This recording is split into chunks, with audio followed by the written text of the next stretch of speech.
chat, quando eu finalizar a aula, eu olho e aí a gente vai, então, conversando, assim, é super esquisito fazer aula sem ver o rosto de vocês, mas enfim. Então, vamos dar sequência hoje, a gente vai falar sobre Delirium, né, para vocês, aí, essa parceria. Esse é um roteiro básico da nossa apresentação aqui de hoje. Se porventura eu cair, eu tô aqui do lado do WhatsApp, e daí as meninas me mandam mensagem aqui e tal, a gente vai falando. Sei lá, me manda mensagem, me chama aqui, tá, Thaís? Põe o celular, vou até tirar aqui do silencioso, qualquer coisa vocês chamam aqui no WhatsApp, se eu não estiver vendo, se eu estiver falando para as paredes, que hoje a minha internet estava oscilando bastante aqui, então se eu cair, vocês me avisem. Ok? Então Bem, podemos conversar? Certo. A gente tem um roteirinho, né, para poder seguir. Eu tentei resumir ao máximo que eu consegui de delírio para vocês. Então, a gente vai começar aqui abrindo para uma situação inusitada que uma pessoa, né, de 76 anos foi trazida para a nossa unidade de emergência referenciada da Unicamp por uma alteração de comportamento com início há 5 dias. Ela apresenta-se de maneira agitada, inquieta, ela não dorme, fala sozinha e tem discurso desconexo. O acompanhante chega afirmando que, em alguns momentos, ela parece mais calma e lúcida, alternando-se com outros comportamentos desorganizados e discurso incoerente, principalmente à noite. A família, óbvio, está assustada, com medo de que ela saia sozinha de casa. Durante a madrugada, a paciente fala que vai ao mercado e relembra elementos do seu passado, associando as ideias de uma maneira muito frouxa. Antes da instalação do quadro, a paciente não tinha comprometimento grave de memória. Apresenta hipertensão arterial e diabetes. Na avaliação, a paciente é pouco colaborativa com o exame físico, está bastante confusa, perplexa, se assusta com os sons do ambiente. Ela distrai-se com bastante facilidade, não foca atenção nas perguntas. Quando as responde, revela-se desorientada no tempo, no espaço e com ideias desconexas. Bom, uma paciente dessa, né, de 76 anos, é o que a gente vai ver muito em pronto-socorro, enfermaria, às vezes na unidade de saúde, etc.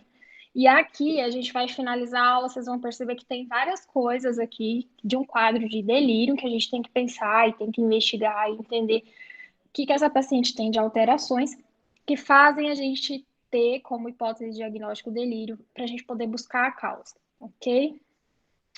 Delírio para a gente, na psiquiatria, é uma grande síndrome psiquiátrica, cursa com sintomas, né, psiquiátricos, que também pode ser chamada de síndrome confusional aguda. A gente gosta de trabalhar na psiquiatria com síndromes. Delírio é uma emergência psiquiátrica também, acho que mais do que psiquiatra, delírio é uma emergência médica, assim, independente da especialidade que vocês estejam fazendo plantão, trabalhando, etc. Então, é uma síndrome convulsional aguda que a gente tem sintomas que são nucleares e sintomas que são acessórios, né? O que a gente tem de sintomas assim nucleares? É um déficit da atenção, o paciente está desorientado, precisa ter, né? Déficit de atenção, desorientação, uma perturbação do ciclo sono-vigília. Via de regra, o sono fica alterado, então o paciente que tem alguns períodos que ele flutua, que fica muito sonolento e envolvendo períodos de agitação intercalando, né? E às vezes o paciente fica sonolento de dia e confuso no final da tarde, ao entardecer, no início da noite, no meio da noite, o paciente está lá realmente querendo ir fazer compras, então isso pode acontecer.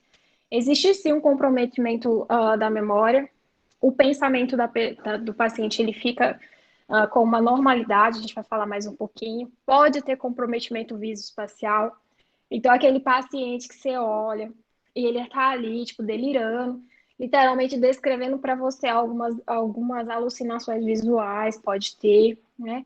É um paciente que pode ter alteração motora também, tanto do ponto de vista de lentificação psicomotora, como a agitação psicomotora. A gente vai falar dos tipos de delírios que a gente classifica. O paciente também cursa com distúrbio de linguagem e alguns sintomas acessórios que podem ter, né, alucinações e ilusões. E o paciente pode ter também alguns delírios, atuar em função desse delírio. Então, começar a achar que você é uma outra pessoa que não tem nada a ver e começar a xingar o parente próximo, etc. E pode cursar com alterações afetivas. E assim, o que é importante de gravar? A síndrome confusional aguda, ela envolve todos os campos cognitivos do paciente. de uma maneira muito abrupta. Então, acho que isso é uma coisa que marca. Porque quando a gente precisa avaliar um idoso que tem um comprometimento cognitivo ou uma síndrome demencial com delírio sobreposto, o grau de complexidade da nossa avaliação sobe. Saber funcionamento prévio do paciente e essas oscilações, super importante para a gente poder ter como comparar, tá? O paciente com ele mesmo. E, geralmente é um paciente que é trazido por alguém. Então, assim, a história do paciente, muitas vezes o paciente é pouco colaborativo ao exame físico. E a história também. Então, geralmente é alguém que está contando por ele num primeiro momento, assim. Então, acho que isso é importante para a gente poder saber como é que a gente vai conduzir, certo? E aí a gente tem que pensar o seguinte: onde que o paciente com delírio está e quem é esse paciente? É que assim, delírio é uma condição que atinge extremos de idade.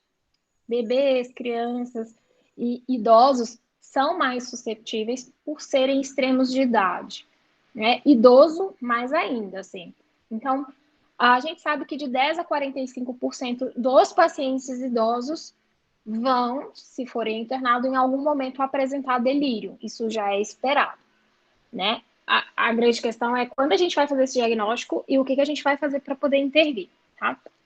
Outra coisa, 10 a 50% dos pacientes que são submetidos, idosos submetidos à cirurgia, podem desenvolver delírio. Então, é uma condição super frequente, direta interconsulta da psiquiatra toda semana, quase todo dia, para não dizer todo dia, tem um paciente lá com delírio que a gente é chamado para poder avaliar.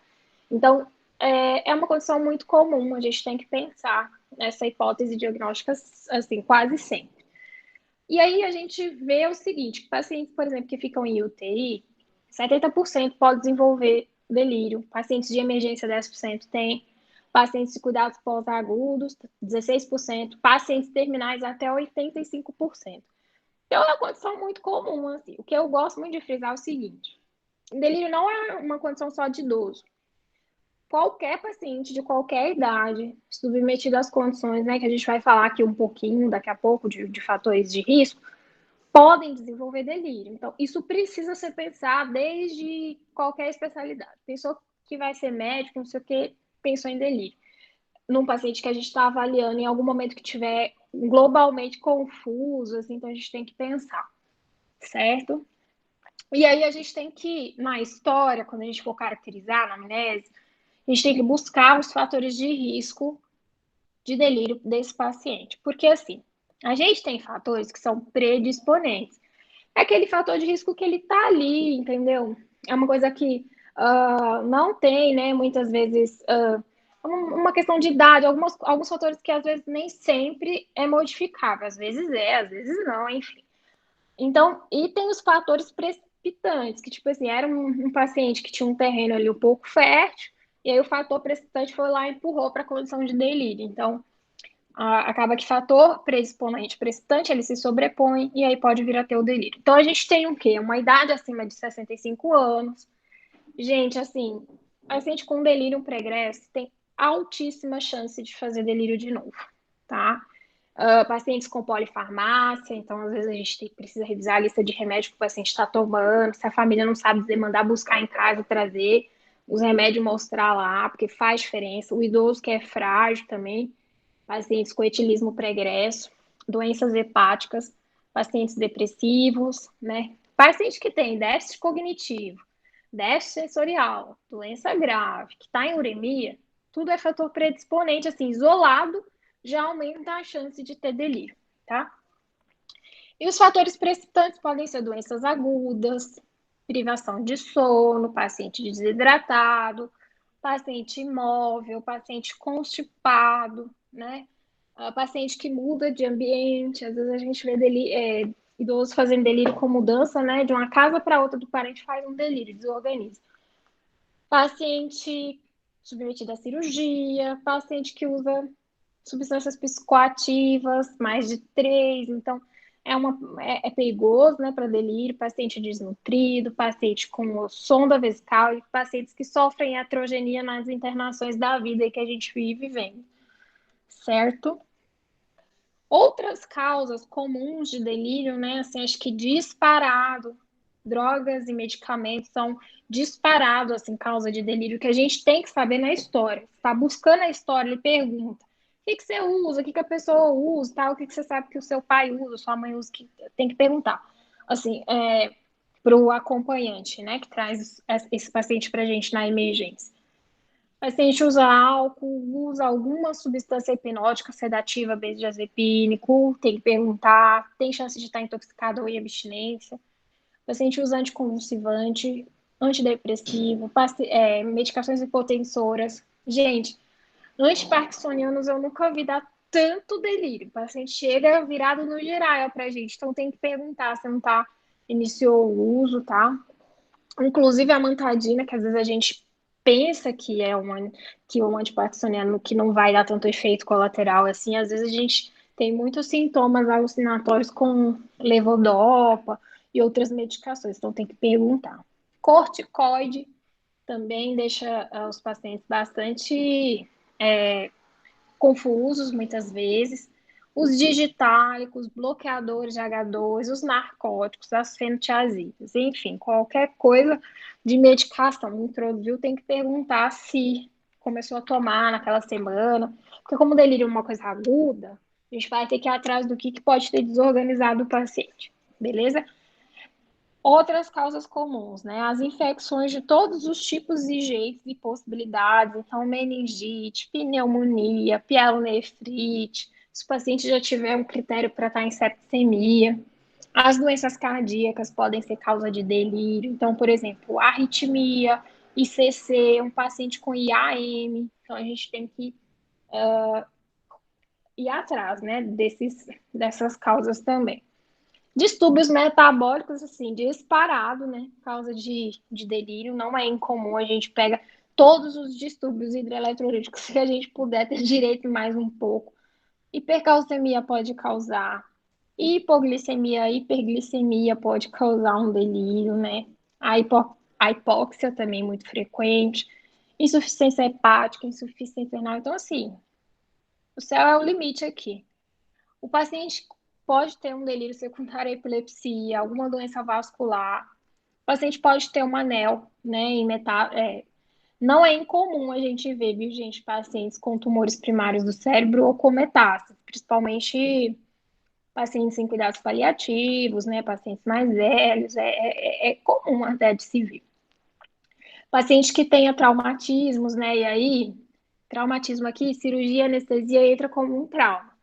Queimaduras, pacientes com fraturas, né, principalmente de fêmur, idoso, que quebra fêmur, é muito comum nas emergências da vida, vai fazer delírio com certeza na internação, então, assim, é esperado que faça, por isso a gente tem que agir, né, antes que esse delírio se instale. É super importante quem está assistindo, principalmente da parte clínica, assim, porque às vezes tem hospital que o cirurgião faz, o ortope faz cirurgia, mas tem um clínico para poder estar cuidando, então quem está com cuidado clínico tem que ver isso. E pacientes também com mudança de ambiente, a gente é super comum, assim, você está em UTI, aí o paciente não sabe se é dia, não sabe se é noite, não sabe que horas é. Muito comum delírio em UTI, vocês viram que a estatística não é muito favorável, o paciente faz delírio mesmo em UTI, qualquer idade, etc. A gente no DSM-5, a gente tem alguns critérios, e, gente, DSM-5 segue para dar uma orientação aí, para guiar, né? Nem sempre o paciente lê o DSM-5, mas, enfim, a gente sabe que o DSM dá uma orientação nesse sentido. Então, o que ele traz para a gente? Que a perturbação da atenção,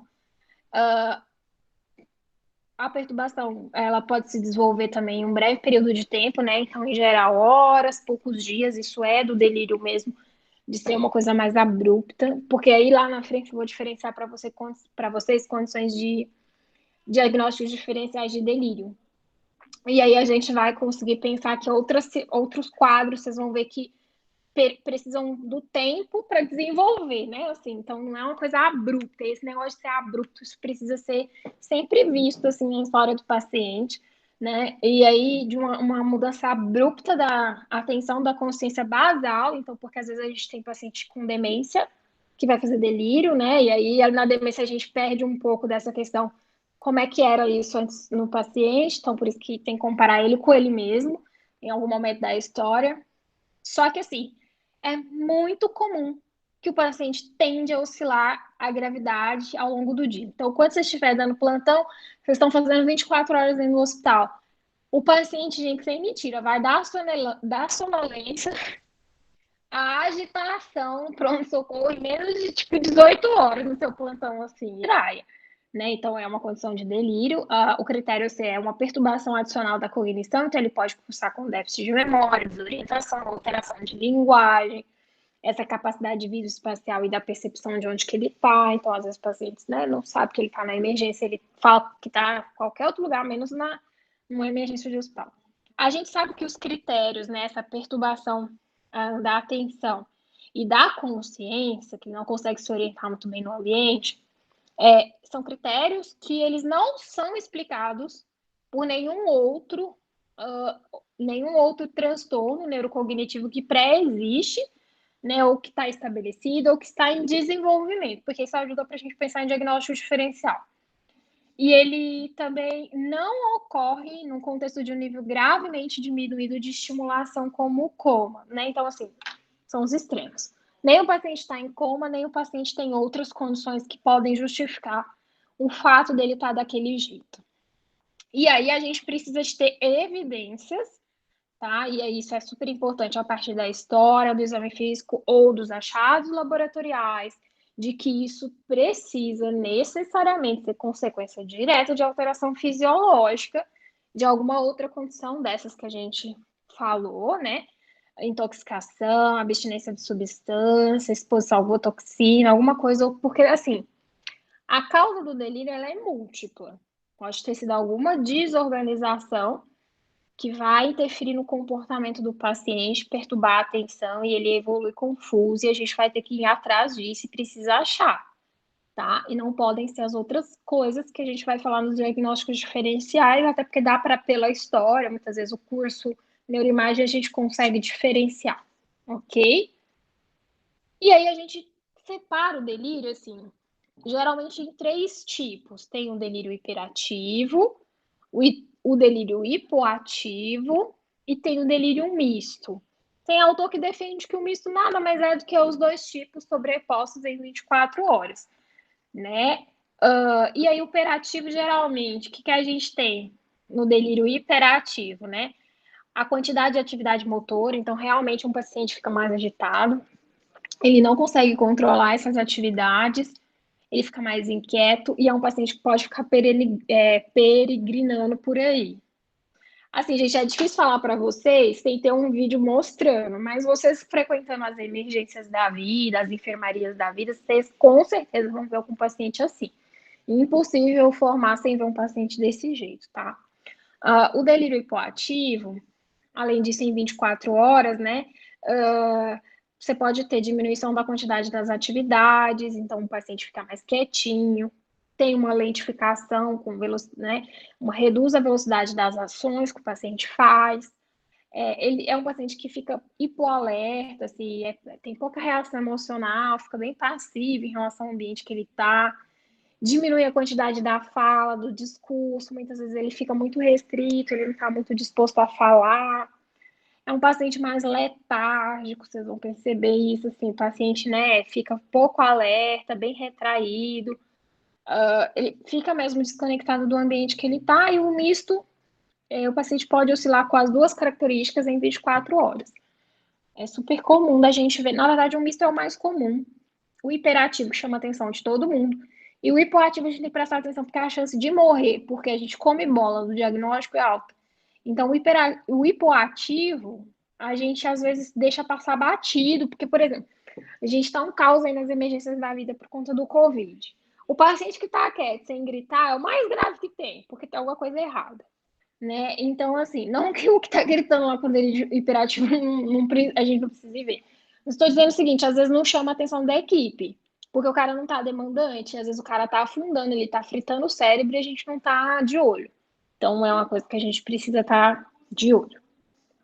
E aí, tá, eu tô com o paciente que tá com uma síndrome confusional aguda aqui na minha emergência, o que eu vou fazer? Primeiro, a gente faz de um diagnóstico sindrômico para uma investigação de causa, de etiologia, né? Então, a gente faz uma boa anamnese, Na emergência, às vezes nossa anamnese é rápida, às vezes a gente vai precisar revisar, às vezes a gente vai precisar, sei lá, complementar a história com o plantonista que vai assumir o plantão, não sei, né? Mas a gente vai precisar coletar informações com os familiares, com alguém que estava próximo. De preferência, fazer um exame físico geral para a gente poder achar alguma coisa. Um exame neurológico, o cara tá confuso, às vezes não colabora, então você examina de manhã no plantão, aí você examina de novo de tarde, enfim. Complementa aí, revisa a lista de remédio que a pessoa está tomando, tem que saber há quanto tempo que a pessoa toma aquele remédio. Às vezes, assim, como o delírio é uma condição aguda e súbita, às vezes foi alguma coisa que colocaram ali para aquele paciente, várias medicações fazem distúrbio eletrolítico. Então, assim, alguma coisa que colocaram na semana que pode estar desencadeando, a gente precisa saber. A gente pode fazer alguns testes, né? A gente tem alguns instrumentos aqui que a gente pode testar o paciente, eu vou mostrar para vocês. E tá, você coletou a história, você tem diagnóstico sindrômico, você vai atrás das causas. E aí a gente vai pedir, muitas vezes, um exame laboratorial, então depende, geralmente mamograma, eletrólitos, um exame de urina, se você tiver urocultura no seu pronto-socorro, você vai pedir urocultura que não vai sair agora, mas já pede, sei lá, vai testar a função hepática, função renal, tireoide, né, pra gente ver função tiroidiana. Se você tiver uma gasometria arterial aí, você vai coletar para poder ver se o cara não tá fazendo hipóxia. E vai, sei lá, fazer um raio-x de tórax, do basal, assim, né? Vamos pensar que a gente está num lugar que não tem tanto recurso. Um exame, um raio-x de tórax, pode fazer também o quê? Um eletro, se o cara tem alguma queixa, sei lá, cardíaca, se não tem, você vai fazer um eletro também, porque se você precisar usar antipsicótico para acalmar o paciente lá no momento de agitação, a gente vai precisar saber qual é o QT, então você vai fazer um eletro de qualquer jeito. E aí, se você tiver numa emergência que tem neuroimagem e a história está pertinente, né? Sei lá, a pessoa pode estar com a suspeita de um acidente vascular isquêmico ou hemorrágico na sua frente, você fez o exame neurológico, tem sinal focal, você vai pedir uma neuroimagem. Então, pedir uma TC, né? Às vezes é um paciente que, sei lá, aqui, às vezes a gente pede sorologia para os nossos pacientes também.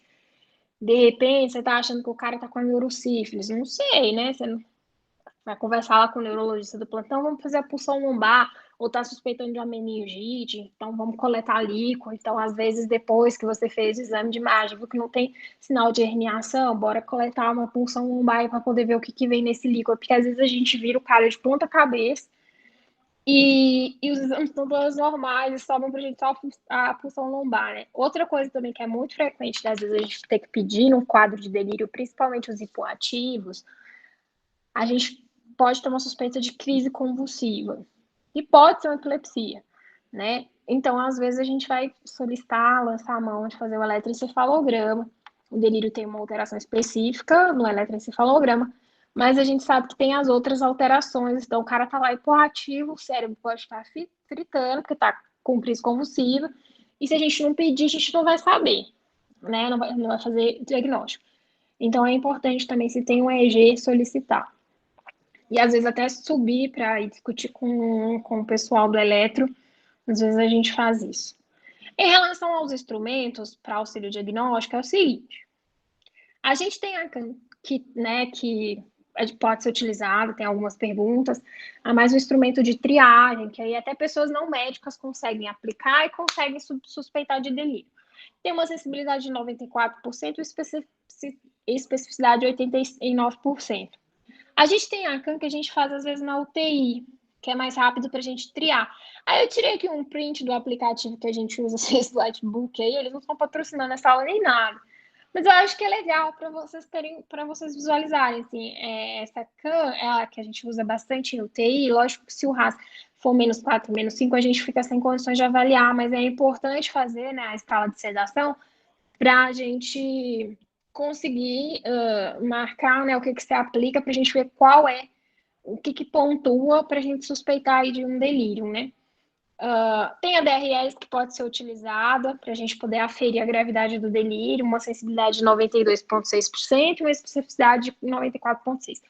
A gente usa muito em pesquisa, né? Assim, mas é uma possibilidade. E o Mini-Mental é o seguinte: a gente vê o pessoal aplicando Mini-Mental, mas a gente tem que pensar, quem está habituado aplicar Minimento, assim, se o paciente não colabora, não quer dizer que indica delírio, né? Minimento é uma escala que a gente usa mais para a gente poder quantificar qual é a progressão que o paciente vem apresentando em termos de um declínio funcional, mas para pacientes com demência. Levando-se em consideração que, geralmente, pacientes pouco colaborativos não vão conseguir responder tudo aquilo ali, e o fato dele não responder não significa que não seja delírio, né? Então, às vezes o pessoal aplica no início, os pacientes colaboram, às vezes não, às vezes aplica depois que está lá na enfermaria, enfim.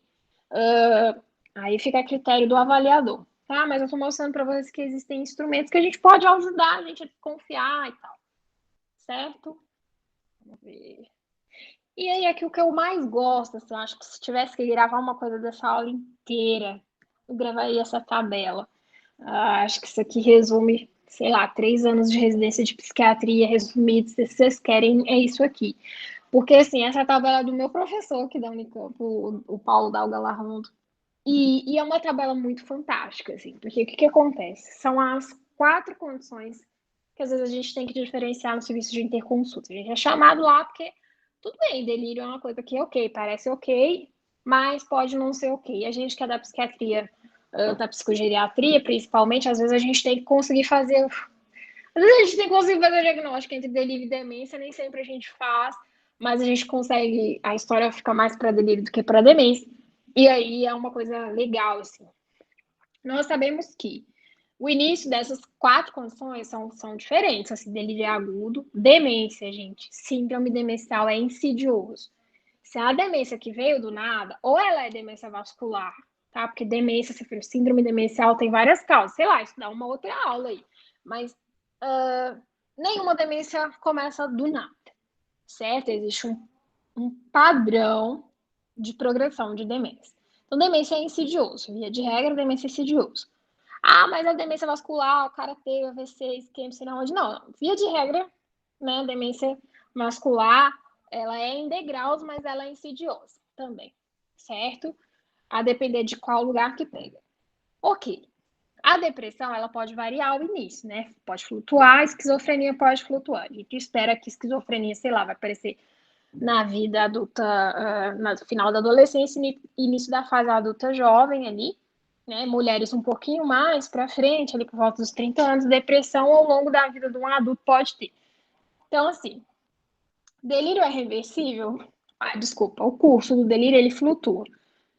Demência, o curso, ela é progressiva e a gente tem perdas cognitivas que são cumulativas. Então, é um trem que, sim, né, perdeu, não tem como a gente voltar, a menos que seja uma demência reversível. Mas, via de regra, o paciente vai acumulando o que ele perde. Então, é progressivo. Depressão são episódios que podem ser, né, episódios que se repetem e, teoricamente, não teria a deterioração que o delírio, a demência e a esquizofrenia cursam com ela. Tá, gente? Porque aí são prejuízos enormes. A depressão, se a gente testar, a gente tem sim prejuízo cognitivo e desatencional, que a gente espera reverter com tratamento médico, a depender da classificação da depressão. Muitas vezes a gente usa, né, o antidepressivo, associa com alguma outra medicação, enfim, depende. Mas via de regra, né, é um curso que pode melhorar aí com o tratamento. A esquizofrenia, né, os quadros psicóticos, assim, as síndromes psicóticas, elas tendem a vir em surto como um possível comprometimento. Então, pacientes esquizofrênicos de longa data, quando a gente acompanha, é claramente perceptível o prejuízo que eles têm. Então, esse é o curso da esquizofrenia. Delírio é flutuante. Delírio pode ser, sim, reversível, a gente sabe disso. Demência, não temos, até ontem, não temos nada de reversão de demência, a menos que seja uma demência, gente. Porque assim, demência, quando você pensa síndrome demencial, tem as que são reversíveis e as que não são. Estou dizendo aqui das que não são, tá? Sei lá, uma baixa vitamina B12 aí no sangue do paciente pode causar sintoma cognitivo e a gente repõe, o idoso melhora. Então, é disso que eu estou dizendo. Depressão Geralmente a gente consegue reverter, é difícil você ter depressões ultrarrefratárias ao tratamento. Esquizofrenia a gente sabe que cursa com prejuízos, né, afetivos, inclusive esse prejuízo de vida social, de vida, de qualidade de vida, etc. Isso está lá também junto do DSM, cursando com um dos critérios diagnósticos para esquizofrenia, o que diferencia a esquizofrenia de outras condições, transtorno psicótico breve, etc. E aí, o nível de consciência no delírio está prejudicado. Na demência, a gente sabe que a pessoa não, né, a consciência ela se mantém, na depressão se mantém. Na esquizofrenia, a consciência se mantém. A paciente pode ficar meio perplexo em alguns momentos, assim, tal, na crise, tudo, mas via de regra não é prejudicado como é no delírio, tá? Eu acho que isso é o que mais diferencia, assim. Quando a gente vai testar atenção e memória, a desatenção é muito marcante no delírio, então o paciente que ele não foca, você está conversando com ele, está olhando para os outros lados, assim, ele não te reconhece, ele não grava. É que assim, gente, quando a gente separa atenção e memória, como campos cognitivos, é uma coisa muito teórica, porque atenção e memória, elas andam tipo de mãozinhas dadas, assim. Quando a gente vai testar também, às vezes é difícil você fazer essa distinção. Então, assim, a gente acaba vendo que no delírio tem uma desatenção marcante, uma memória muito ruim, né? Na demência, a memória ela vai piorando, não necessariamente é um paciente desatento. Na depressão, a gente tem uma memória muito ruim também, quando a gente testa, e a atenção é ruim e a memória é pouco prejudicada. Então, o paciente ainda grava alguma coisa. Esquizofrenia, atenção ruim e a memória também é pouco prejudicada. E o delírio, gente, acho que aqui é assim, que é onde os olhos do psiquiatra brilham, né? Porque a gente quer fazer a distinção de como é o delírio. E aqui é delírio, tá? Não é delírio. Qual é o delírio no delírio? Então, isso é importante. É um delírio muito efêmero, ele é fragmentado, ele é tumultuado, o paciente não lembra, sabe? Ele pode atuar pelo nível de desorganização e de confusão que ele fica. Às vezes o paciente tem um quadro de delírio à noite e aí no outro dia ele quer falar que não, eu estava viajando, não sei o quê. Então, assim, é um quadro muito confuso. Demência, às vezes o paciente fica paranoide, o idoso fica paranoide, ele não elabora muito o discurso que ele tá. Então é aquele vozinho que chega lá, ai, eu tenho certeza que alguém está escondendo alguma coisa minha aqui em casa, está pegando minhas coisas. Eu não sei se vocês assistiram o filme The Father que saiu agora, né? O Pai. Eu recomendo fortemente para quem gosta de demência, assim, assuntos da terceira idade, etc. E aí ele abre o filme falando, né, de um delírio que ele acha que a pessoa tá roubando ele, não sabe onde botou o relógio, etc. Então é bem legal de ver. Então é mais paranoide na demência, né? Na depressão, assim, um delírio ele é congruente com o humor, às vezes pode ter, às vezes nem sempre tem, a maior parte das vezes não tem, né? É muito difícil, são quadros muito graves para a gente poder ter um delírio mesmo na depressão. E na esquizofrenia os delírios são frequentes, muito comuns, mas eles são extremamente elaborados, assim, no entanto que o paciente às vezes, né, te conta uma história, quando você começa a puxar a história dele, são delírios bem, assim, elaborados mesmo, muito interessante da gente perceber. Então dá para a gente diferenciar, assim, parece que é fácil, mas não é. Mas você vendo um paciente vendo o outro, né, e você se acostumando a atender pacientes assim, a gente consegue pensar nessas hipóteses diagnósticas, tá bom? E aí a gente tem que pensar o seguinte, poxa, delírio, o paciente pode ter qualquer coisa, pode descompensar, chegou confuso aqui na emergência, será que dá para prevenir, né? Às vezes, assim, quem trabalha muito com idoso tem sempre que pensar que o idoso tem uma maior chance de fazer delírio pela idade e pelas condições que muitas vezes são comórbidas. Então, assim, a gente, para prevenir delírio, é possível? Sim, é possível. A gente sabe que tem protocolos de orientação, então o paciente tem uma folhinha lá, um calendário, um relógio, para que ele se localize em tempo, para que ele se localize no espaço, né, onde ele está, onde ele mora, isso facilita muito. Eu acho que a estimulação cognitiva dos nossos pacientes, principalmente na terceira idade, não só na terceira idade, mas assim, é super importante. Essa facilitação do sono fisiológico, então é o dormir de noite e cochilos curtíssimos ao longo do dia e que ele tem atividades ao longo do dia, isso ajuda muito. Essa rotina, né, essa organização de rotina ajuda bastante. Outra coisa também que ajuda muito é quanto mais funcional for esse idoso, essa pessoa, e quanto fez uma cirurgia, então quanto antes ele puder voltar a andar, deambular, né? É super importante essa mobilização precoce, porque a imobilização é causa de delírio. E quanto menor a chance dele ficar restrito fisicamente, melhor. Né? Aparelhos visuais e auditivos ajudam muito pacientes com essas deficiências, porque a gente sabe que a privação sensorial é sim uma causa de delírio. Então é super importante que a gente deixe nossos pacientes com os aparelhos, se for possível. Né? A gente também precisa sempre monitorar a lista de medicamentos, tá? Principalmente os que são mais problemáticos. Eu acho que é super importante, assim. Eu sempre, quando tô atendendo um idosinho, eu gosto muito de perguntar. Toma tal coisa, não sei o que, não sei o que. Ah, e remédio para dor, e remédio para o sono. Tipo, remédio para dor e para o sono, né? Assim, são remédios. Mas é sempre importante que a gente pergunte, porque as pessoas não acham que remédio para dor, remédio para o sono é remédio, gente. Então tem que perguntar. Tá? Por mais óbvio que seja para a gente, não é para os pacientes e para as famílias, a gente sempre tem que perguntar. Tem que evitar ter complicações médicas, mas se tiver, procurar tratar. Eu acho que assim, aqui disparado, manejo de dor. Dor, gente, é causa de delírio, não pode. Não pode deixar o paciente sentindo dor em nenhuma idade, tá? Você só vai tirar analgésico, sei lá o que, se ele tiver contraindicação, se ele estiver intoxicado. Né? Principalmente os nossos pacientes de cuidados paliativos que usam opioides. São os critérios que eu vou falar um pouquinho lá na frente. E sempre que possível a gente vai evitar polifarmácia. Então, assim, a gente que está acompanhando o pessoal da geriatria, eu hoje rodo no ambulatório de idosos frágeis, né? A gente sempre pergunta o que usa, todas as medicações, e sempre que puder, a gente tem que entender por que usa aquela medicação. E sempre que puder, tirar aquela medicação se não faz sentido estar ali. Então, se não pode ter medo de tirar remédio quem trata idoso, assim. Né? Tem que deixar bem indicado quando tem indicação, se não tem, tem que tirar, porque, assim, chance de polifarmácia e delírio é altíssima. Então, a gente tem que revisar essa listinha aí, puxar essa listinha nas emergências, enfermarias, etc., onde a gente vai rodando.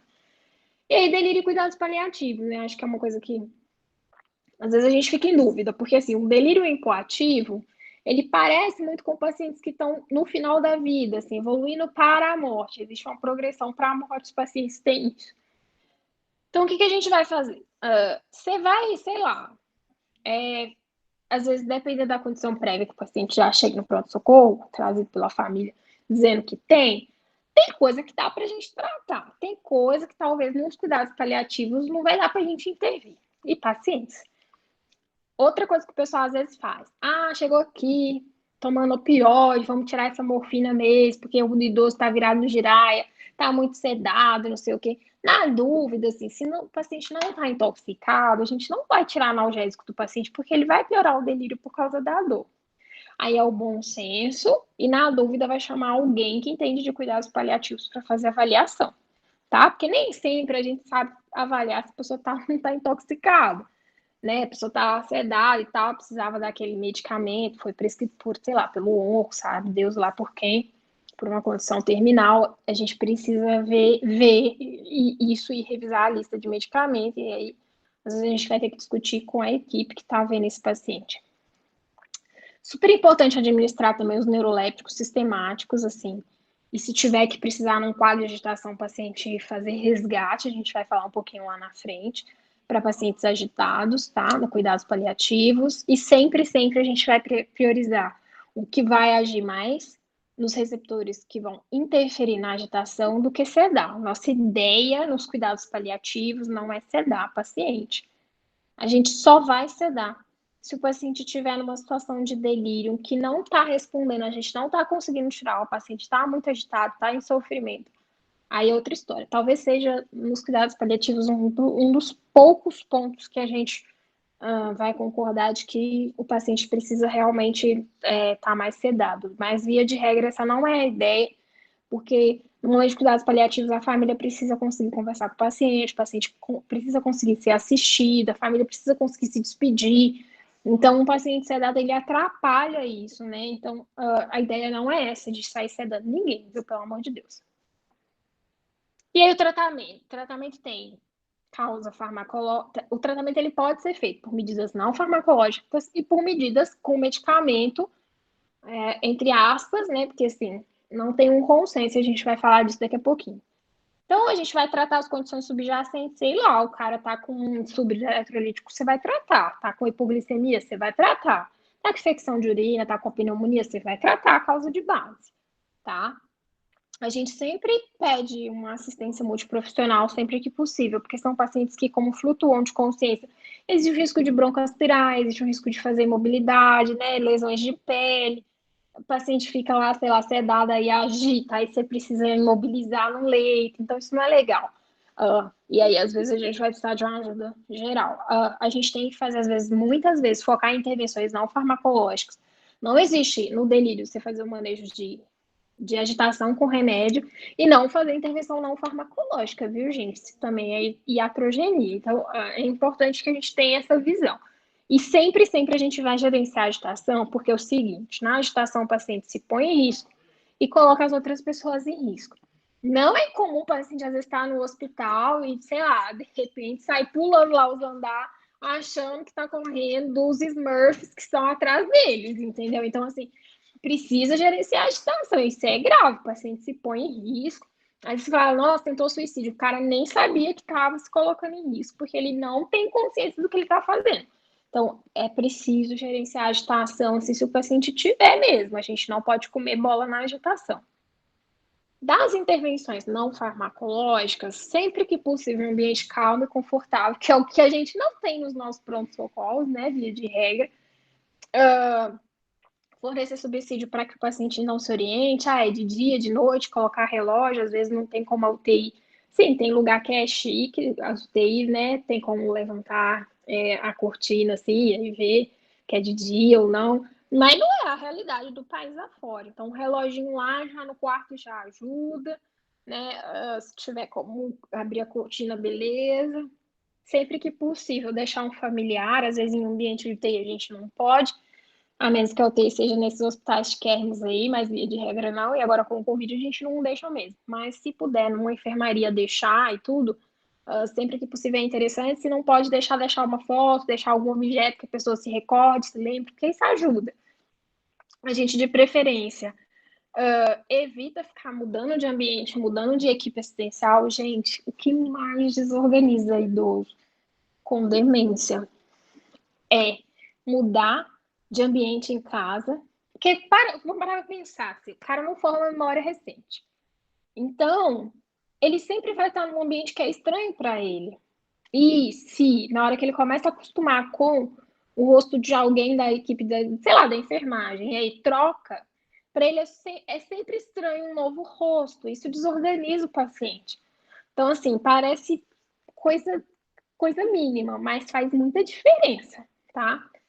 O paciente dormir bem à noite é importante, a gente sabe que tem alguns quadros, né, que atrapalham o sono, então a gente precisa, às vezes, até ajudar, né, nessa melhora de sono, do ciclo sono-vigília, às vezes com medicação também, dependendo. Então a gente vai ter que ver como o sono desse paciente tá. Sempre que possível, deixar o paciente com lentes corretivas, com aparelho auditivo, porque a privação sensorial é fator de risco para delírio também. E aí aqui é onde a gente precisa fazer uma discussão muito franca, assim. O FDA não diz que não tem nenhum medicamento que é aprovado para delírio, ponto. Não tem. Nossas evidências no tratamento de agitação psicomotora para delírio são limitadas. A gente geralmente escolhe a haloperidol porque é o que tem mais estudo, é o que a gente usa mais tempo e sempre que possível a gente usa em doses bem baixas. Então é de 0,5 miligramas a 1 miligrama e no máximo 5 miligramas. Às vezes, isso por dia. Às vezes a gente vê pessoas usando mais, né? Por aí, nas emergências. Então a gente às vezes, dependendo se o paciente agita, às vezes a gente tem uma tendência de pesar, mas isso não é o ideal. E é só para episódio de agitação, tá? Delírio hipoativo, esquece. Isso aqui que eu tô falando não serve. Então tá. que a gente tem hoje de fármaco, esquema terapêutico, o que a gente pode usar? Geralmente, o fármaco de escolha é o haloperidol mesmo, nosso bom e velho Aldol. A gente vai tentar fazer via oral quando o paciente é colaborativo, tá? E aí, aqui, tem a tabela aqui, gente, vocês vão ficar com esses slides, aí depois vocês dão uma lida e tal. Não vou ficar aqui repetindo, mas o que é importante assim, de antipsicótico? Pá, antipsicótico típico, haloperidol. Não é um antipsicótico que ceda muito. Idoso, principalmente, quando agita, a gente geralmente faz o haloperidol só ele, a gente não associa prometazina. Por quê? Porque a prometazina tem chance, pelo efeito antistamínico, de agitar mais o paciente. Você está tratando uma agitação, você vai dar um trem que agita mais? Não pode. Então, assim, é uma coisa que a gente geralmente, para idoso, a gente não faz. E aí, o que acontece? E no delírio, em geral, a gente tenta não utilizar mesmo. O risco do Aldol é só porque você pode, principalmente idoso, piorar efeitos, e paciente jovem também, né, pode dar efeito extrapiramidal, potencialmente com doses mais altas, e se for EV, pode dar arritmia. Então, a gente tem que saber usar, quando usar, fracionar a dose e observar se não está tendo efeito colateral, certo? Tá bom, não posso usar antipsicótico típico, não tenho, estou no hospital melhor, tem algumas coisas melhor. Posso usar atípico? Pode usar atípico, não tem nada contraindicando.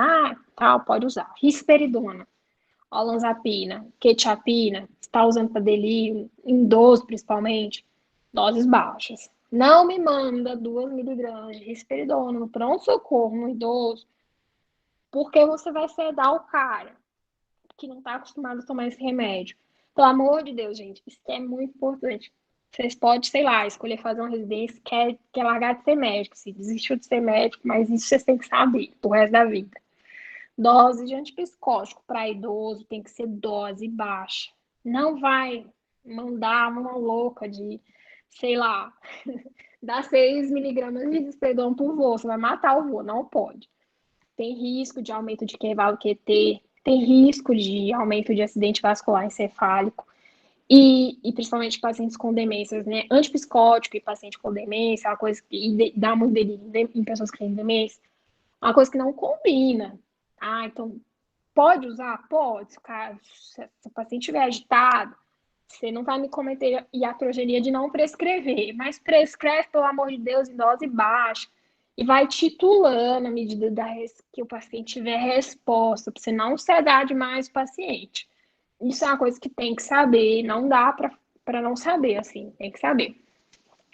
E aí é o seguinte, qual que é a diferença de um antipsicótico típico para o atípico? Geralmente o atípico, ele dá menos efeitos extrapiramidais, né? Então, às vezes a gente vai precisar usar o atípico aí, porque o paciente trava com o Aldol. Trava com o Aldol, a gente vai pensar, poxa vida, né? Vamos ter que trocar. E assim, às vezes, em algumas circunstâncias, o paciente é etilista crônico, idoso, está com delírio, ou então o paciente está muito sonolento, mas aí não funcionou nada, eu estou num lugar que eu só tenho lorazepam. Você pode usar o lorazepam? Pode. Você deve sempre começar pelo lorazepam? Não. Então você tem que... Lorazepam é um benzodiazepínico que não tem metabolização hepática, e por isso a gente, né, de primeira passagem lá no fígado, por isso a gente às vezes usa lorazepam para idoso, mas também é dose baixa. Né? A gente tem de meio miligrama a 1 miligrama, às vezes a gente tira com a mão, assim, os pacientes da terceira idade com lorazepam, que às vezes não responderam, ou sei lá, tá em abstinência também, ou tá em abstinência de bens, porque usa muito diazepam em casa, não sei, às vezes aí é perfil de paciente. Mas aqui tem as orientações, as dosagens, eu acho que se tivesse que escolher uma segunda tabela aqui para eu... desculpa aqui, gente, peraí. Se eu tivesse que receber uma segunda tabela aqui para poder memorizar, gente, peraí só um pouco. Peraí só um pouco aqui, já respondo aqui. Meu irmão me ligando aqui, ó. Já respondo. Deixa eu falar para ele aqui, senão ele vai enlouquecer. Desculpa. Pronto. E aí é o seguinte, tudo bem. Às vezes toca que eu tirei silencioso. Meu irmão nunca me liga aqui, ó, ligou agora. Aí eu falei que eu já respondi, daqui a pouco eu respondo. Não é nada de grave. Então, acho que é uma segunda tabela, assim, aquela dos diagnósticos diferenciais e essa que vocês podem gravar. Essas são as duas que se eu tivesse que gravar, eu gravaria isso. Porque a gente usa mesmo, sabe? Então é legal de saber. Por que eu fico assim, atônita com o paciente? Por que eu peço eletro? Peço eletro para todo mundo que chega na emergência de psiquiatria, porque o psiquiatra é louco, frenético, com eletrocardiograma. Não, porque a gente não quer que o paciente tenha uma arritmia debaixo do nosso nariz no pronto-socorro. Que a gente vai mandar a medicação que pode prolongar a QT. Então, geralmente, o que a gente faz? A gente vai ver QT, tá? Corrigido. A gente pode usar até abaixo de 450, o céu é o limite. Assim, você pode usar o haloperidol, respeitando-se as regras da dosagem, né? Para agitação, nenhum problema. Se tem mais de 500, o QT acima de 500, a gente às vezes vai considerar outras opções que não sejam antipsicótico ou outras medicações, vai usar lorazepam, sei lá. Porque a gente vai ter um pouco de cautela ali né, acima de 500, a gente não usa. Se chegar lá, o QT tiver 500, assim, o paciente, a gente não usa mesmo. A gente evita usar acima de 450, 500 ali, tal, abaixo de 500 a gente usa com cautela o haloperidol. Mas a gente sabe que pode alargar QT. Então, não é incomum, às vezes, na nossa emergência, a gente ficar rodando eletro, o paciente passa de manhã, roda o eletro aí depois outro dia passa lá, roda eletro, quanto estava o QT? Na hora de passagem de plantão, a gente sempre se preocupa com isso, porque a gente tem realmente muito medo de fazer de alargamento de QT, de dar arritmia e o paciente parar, né? Assim, porque se o paciente parar lá com a psiquiatria, aí tem que sair correndo, chamar os médicos clínicos para poder ajudar a gente a socorrer. Assim, gente, a gente não quer que o paciente pare, né? A psiquiatria não é uma coisa legal o paciente parando. A gente é médico também, a gente até sabe fazer algumas manobras aí para poder numa parada, né, cardiorrespiratória de prestar socorro, mas não é o que a gente quer. Se a gente pode evitar, a gente vai evitar. Então, o que a gente faz? Geralmente, quando você vai internar o paciente, a gente acompanha mesmo o QT. E aí é isso mesmo. Se aumentar o QT acima de 25% em relação ao traçado de base do paciente, ou o QT do paciente ultrapassar 500 milissegundos, a gente precisa considerar alternativas para o tratamento, assim. Então, às vezes, a gente vai trocar a medicação, usar uma medicação benzodiazepínico, sei lá. E, geralmente, a gente também fica corrigindo o distúrbio, né, de potássio, de magnésio, que pode também predispor a arritmia. Então, a gente fica sempre de olho. E, assim, por que eu tô falando isso? Porque a galera da UTI, se tiver um cara com delírio, vocês vão ver o cara fazendo uma ampola de Aldol EV. A gente que, às vezes, não tem um paciente na mão, assim, igual não um paciente de UTI, um paciente que tá ali no monitor, se o cara, sei lá, se tiver que, se o cara parar, parou, vai lá e reanima, se o cara tiver que cardioverter, vai lá e cardioverte, sei lá. Você tem o paciente na sua mão dentro de uma UTI, é mais fácil você normalizar os parâmetros vitais do paciente. No ambiente de pronto-socorro, assim, nem sempre a gente tem aquilo ali tão rápido. Então, via de regra, a gente faz ou via oral ou IM, já EV a gente evita, né? Intravenoso a gente evita fazer, mas pode ser feito? Pode ser feito? Sim, deve ser feito. Depende de onde que você está dando seu pontão, onde que você está. Se você estiver no UTI com o paciente na sua mão, às vezes você pode fazer, né? Se você está num lugar que não tem tanto recurso, não, você não vai fazer, ok? E aí agora, para a gente quase fechar aqui o nosso caso clínico, para vocês acompanharem, para vocês acordarem aí, a gente já está terminando, tá, galera? Tá terminando. Então, o que a gente tem aqui no nosso caso clínico? Eu botei para vocês o caso clínico que caiu na minha prova de R4, que eu achei sensacional o caso clínico, porque eles conseguiram. Aqui os caras pegaram quem queria psicogeriatria e quem não queria, né? Uma questão dessa aqui. Então, foi muito legal, assim, eu gostei. Eu achei uma questão muito bem elaborada. Gente, desculpem. A Alexa tá aqui pedindo para dar remédio pro meu cachorro. Só um pouquinho, peraí. Alexa, cancelar. Senão ela fica aqui dando. Meu cachorro tá tomando remédio, aí a gente tem que dar de 12 em 12 horas. E aí, se a gente não põe na Alexa, ou eu dou dose dobrada, meu noivo dá dose dobrada, enfim, o cachorro faz uma overdose aqui, ele não pode. Desculpa. Então, voltando aqui pro nosso caso clínico. Você é chamado para avaliar a interconsulta, senhora Maria, 74 anos, internada por Covid na UTI. Segundo a equipe, a paciente que está em ventilação não invasiva vem apresentando um quadro de agitação psicomotora, principalmente no período da noite, quando necessita de contenção física e farmacológica, diazepam, prometazina, haloperidol. Durante o dia, fica mais hipotenaz, desorientada no tempo e espaço, faz falsos reconhecimentos com a equipe, fala coisas sem sentidos, acha que está no supermercado, parece apresentar fenômenos visuais como ilusões. Então, aqui, assim, você já tinha que ter pensado em delírio há 1000 anos, né, galera? Porque ela tem tudo que o paciente com delírio tem direito, mais um pouco. Tá bom. Aí, na avaliação objetiva, a atenção da paciente flutua constantemente, ela falha no teste de apertar a mão do avaliador quando solicita, ela está agitada, apreensiva, mas ela não é agressiva.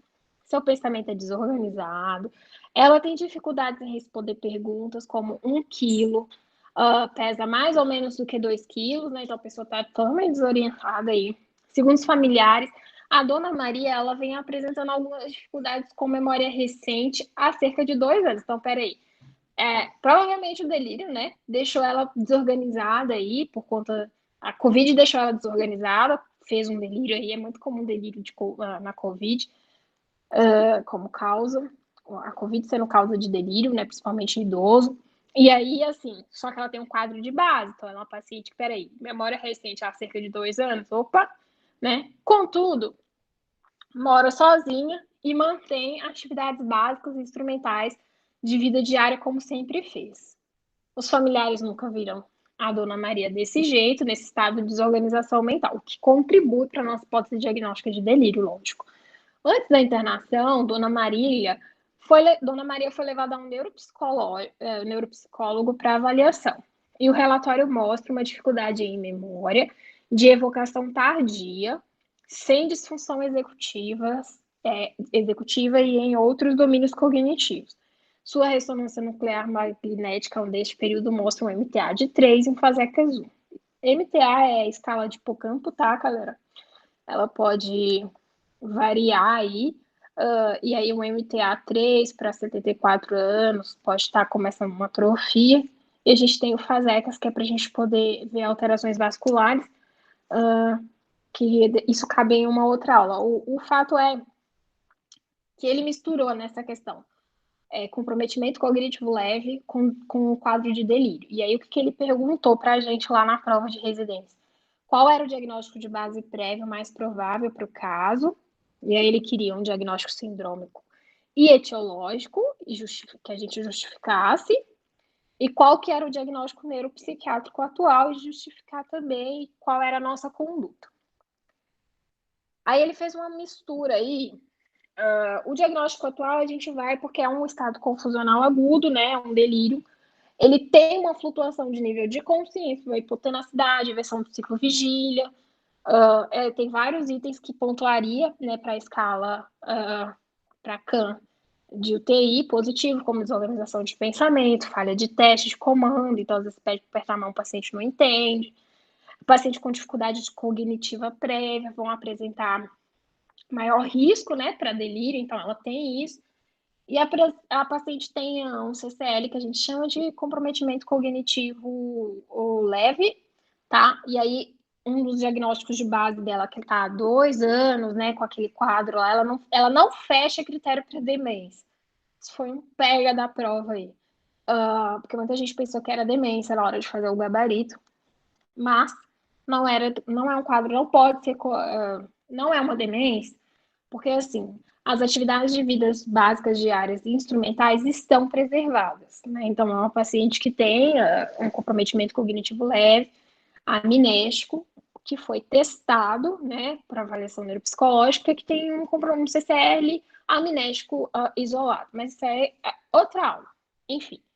E aí a gente sabe que talvez ela tenha um CCL que vá caminhar para a doença de Alzheimer. A gente sabe que CCLs do campo amnésico, eles podem ter uma alta taxa de conversão para doença de Alzheimer, até porque a gente tem atrofia das regiões, né, de hipocampo, das estruturas mesiais temporais, como o MTA3, e ela tem microangiopatia leve, né, o FASECAS 1, que são 2 escalas aí de neuroimagem que a gente tem, mas que agora não vem muito ao caso. Assim. O mais importante é o seguinte, ela estava com Covid internada numa UTI com um substrato anatomopatológico ruim, porque ela tem um CCL. Então, a reserva dela, cognitiva, baixa, vai predispor a ter delírio, ok? E aí ela ainda recebe remédios que agravam uma confusão mental. Prometazina, né, piora a confusão mental. Diazepam, benzodiazepina, que fica até mais de 36 horas na circulação sanguínea, piora também, certo? E aí, qual é o tratamento? A gente trata a patologia de base, né? Então, o Covid vai tratar suporte, sei lá, as complicações, se tiver que tratar, a gente vai tratar. Na parte psiquiátrica, a gente vai usar o Aldol, o haloperidol, para tentar fazer uma sedação. Na verdade, aí nem é sedar propriamente dito, é mais por controle da ansiedade. A gente evita benzodiazepínico de meia-vida longa, então a gente vai sempre preferir o lorazepam. E aí a gente tira as medicações como a prometazina por conta da ação anticolinética, que piora a agitação, certo? Além disso, medidas ambientais, como ajustar a luminosidade, deixar o menor tempo possível contido, sempre que possível deixar de óculos, de aparelho auditivo, né, para reduzir a privação sensorial, minimizar a circulação de pessoas estranhas assim no ambiente, minimizar ruídos também que desorganizam o paciente. E aí, assim, eu trago aqui para vocês o seguinte, um resumo. Vamos resumir aqui algumas coisas, né? Então, é super importante saber que delírio, a gente tem um início abrupto e que flutua. Isso é importante. A gente tem que se atentar também para os delírios hipoativos, ou as formas e fases hipoativas, né? Que é um paciente que está lá calmo, quietinho e tal, ninguém está vendo, está passando batido, o cérebro está fritando. A gente tem que estar de olho nesse paciente. Sempre que possível, a gente vai investigar sim as causas desencadeantes e tentar corrigir, sempre que possível, porque às vezes o paciente, se tiver um cuidados paliativos, tem coisas que não vai dar para fazer. A gente tem que alinhar tratamento ambiental, né, e tratamento não farmacológico com farmacológico, fazer orientações do paciente e da família, gente, porque é o seguinte, às vezes, vamos pensar assim, o paciente idoso, a gente está aqui na liga de psiquiatria, estamos aqui falando com a liga de geriatria e tal, e eu aqui quero puxar a sardinha para o lado da psiquiatria geriátrica. O paciente ele vai, às vezes, demorar a se reorganizar, e pode ser que, dependendo do substrato que ele tem cerebral lá, não vai voltar ao padrão de funcionamento que era antes. Um delírio idoso pode levar de semanas até 6 meses para ele poder conseguir se restabelecer. Então, às vezes, a gente manda, assim, já tá tudo ok, já todos parando para a pneumonia, o idoso tá ali lindo, redondinho para ir para casa, mas ainda vai um pouco confuso. A família, às vezes, tem familiar que fala, não quero levar confuso para casa. A gente não vai esperar o cara ficar 100% para poder dar alta, muitas vezes, sendo que, sei lá, internou por conta de uma infecção e já foi, ou internou para fazer uma cirurgia e já deu os dias pós-operatório que já dá para mandar para casa, outros parâmetros melhoraram e tudo. Às vezes o paciente ele vai se reorganizando em casa, e eu acho que a gente precisa ser muito franco com a família e explicar o custo-benefício do paciente ficar, né, no hospital, assim, na emergência, sei lá onde esse paciente está. Então, o paciente que faz delírio é um paciente para a gente poder fazer um segmento de médio a longo prazo, para a gente ver o que vai ser reestruturado, o que vai melhorar de função cognitiva, de atenção, o que não vai melhorar. Então, a gente vai ter que seguir esse paciente. Então, às vezes, é muito comum no ambulatório de psicogeriatria a gente seguir pacientes que vieram porque em algum momento da internação ficaram muito confusos e a gente não sabe se é delírio, se é demência, ou se vai ser um delírio que vai, né, cursar com uma demência e vice-versa, sabe Deus. A gente tem que acompanhar. Então, às vezes, a gente tem que orientar a família de que não vai melhorar totalmente, mas indo para casa tem chance de se reorganizar, e aí a gente tem que fazer um segmento aí desse paciente pós-alta e a longo e médio e longo prazo. E aí as observações aqui, né, dos cuidados paliativos, principalmente a questão do uso do opioide, eu acho que isso é o que mais grita, assim, pra gente, tá? Então é uma coisa que a gente tem que ficar de olho também. Aqui estão as referências dos artigos que a gente tirou algumas coisas que a gente falou aqui, que eu mandei esses artigos para o pessoal, para a Thaís, ela vai repassar aí para vocês, tá? Os 3 livros que eu me foquei, assim, para poder tirar coisas também, as tabelas, alguma coisa diferente, são esses 3 livros, né? A de psiquiatria, da prática psiquiátrica no Hospital Geral, a neuropsiquiatria geriátrica do Aureste, e o livro, o capítulo de delírio em cuidados paliativos desse manual aí, que é bem legal, assim, bem interessante. E aí eu vou abrir agora para dúvidas. Desde já agradeço, tem meu Insta aí, quem quiser seguir, de vez em quando eu ponho umas dicas lá, enfim. A gente tem feito algumas enquetes, algumas coisas novas que saem, tem colocado por lá, e aí o pessoal pode, de vez em quando, dar uma olhadinha, ou me mandar algum e-mail caso alguém queira, enfim, fazer alguma pergunta, sei lá, etc.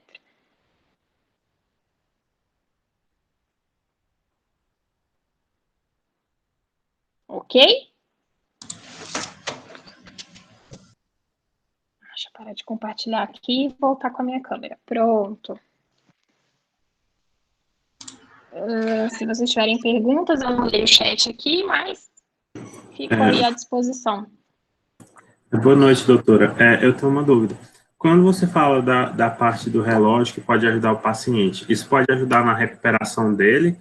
Ou um paciente em delírio, ele consegue olhar esse relógio e conseguir ter noção das informações que ele está lendo? Ele consegue ver a hora, o local e saber onde ele está certinho?